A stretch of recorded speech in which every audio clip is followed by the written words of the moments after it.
Friends, అందరికీ అక్షయ తృతీయ శుభాకాంక్షలు. ఇవాళ అక్షయ తృతీయ ఎలా సెలబ్రేట్ చేసుకున్నానో మా ఇంట్లో ఈ వీడియోలో మీకు చూపిస్తాను. రండి.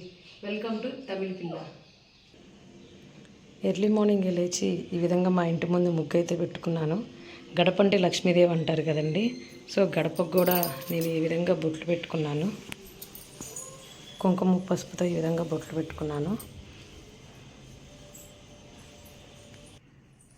దాని తర్వాత నేను రెడీ అయిపోయానండి. మా దేవుడి గుడిని ఈ విధంగా పూలతో అలంకరించుకున్నాను.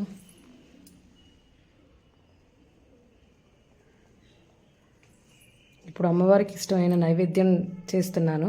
ఆ వంట కూడా మీకు ఈ వీడియోలో చూపిస్తాను. రండి. ఓకే ఫ్రెండ్స్, ఇప్పుడు అమ్మవారికి ఎంతో ఇష్టమైన పాయసాన్ని నార్మల్గా కాకుండా నేను ఇవాళ డిఫరెంట్గా గోధుమ రవ్వతో చేస్తున్నాను. అది ఎలా చేయాలో చూద్దాం రండి. ముందుగా మీకు ఏం తెలుసు కదా, ఒక బౌల్ తీసుకొని దానికి పసుపు కుంకుమ బొట్టు పెట్టుకున్నాను. వాటర్ పోసుకుందాం. దీనిలో మిల్క్ అయితే యాడ్ చేయనండి. సో ఈ వాటర్ అనేది కొంచెం బాయిల్ కావాలి. ఇప్పుడు వాటర్ అయితే బాగా బాయిల్ అయ్యాయండి. దీనిలో మనం గోధుమ రవ్వను యాడ్ చేసుకుందాం. ఏంటి ఇంత చిన్న రెసిపీయే కదా, సింపుల్గా ఉంది కదా, ఇది కూడా చెప్పకపోతే అవిందని అనుకుంటారు. నేను శుక్రవారం డిఫరెంట్గా ట్రై చేస్తూ ఉంటాను పాయసాన్ని. ఇది కేరళలో చాలా టెంపుల్స్ ఇస్తూ ఉంటారు. సో నాకు ఇది పర్సనల్గా చాలా ఇష్టం, ఈ గోధుమ పాయసం. సో అందుకని ఇవాళ మీకు చేసి చూపిద్దామని అనుకున్నాను.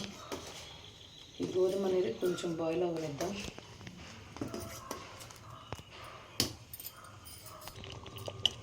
సో ఈ విధంగా కొంచెం దగ్గరికి చిక్కబడేదాకా ఉంచేసేసుకొని ఇప్పుడు దీనిలో కొంచెం వాళ్ళ స్వీట్కి తగ్గినట్టు బెల్లం యాడ్ చేస్తున్నాను నేను.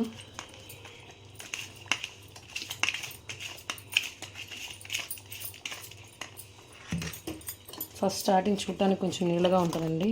ఆరంగా కొంచెం చిక్కబడుతుంది ఇది. దీనిలోనే కొంచెం యాలకుల పొడి యాడ్ చేస్తున్నాను.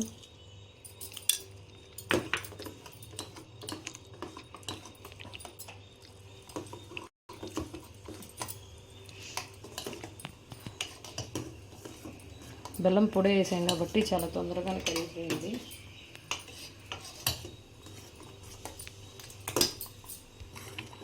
ఇప్పుడు దీనిలోనే నేను నేతి వేయించుకున్న కిస్మిస్ యాడ్ చేసుకుంటున్నాను.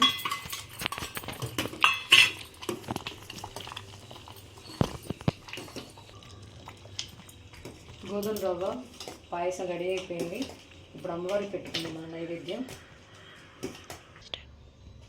అక్షయ తృతీయ నాడు బ్రాహ్మణుడికి మనం ఉదక బాండం అంటే మట్టి కుండలో నీళ్లు పోసి దానిలో సుగంధ ద్రవ్యాలన్నీ వేసి ఈ ఉదక బాండాన్ని అనేది పంతులు గారికి ఇస్తే, బ్రాహ్మణుడికి ఇస్తే చాలా అంటే చాలా విశేషమైన ఫలితం దొరుకుతుందండి.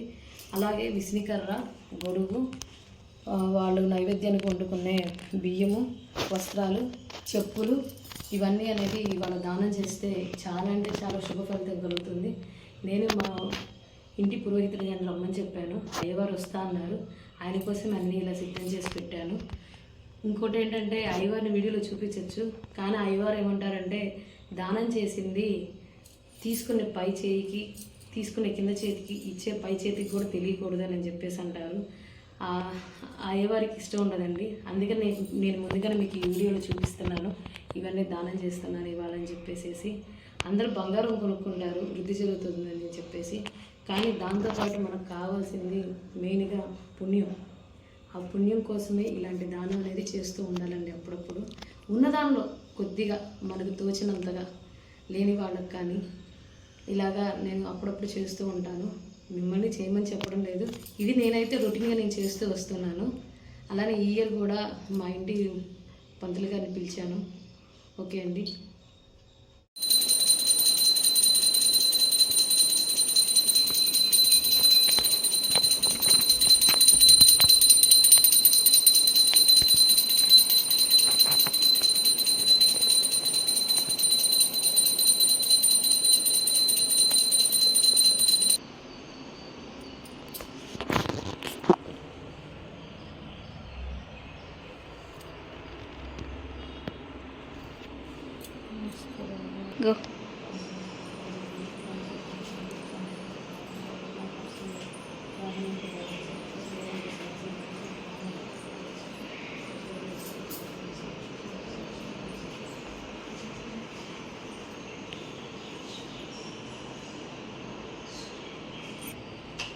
అమ్మవారికి నైవేద్యం పెట్టానండి, హారతి కూడా ఇచ్చేసాను, నా పూజ అంతా అయిపోయింది.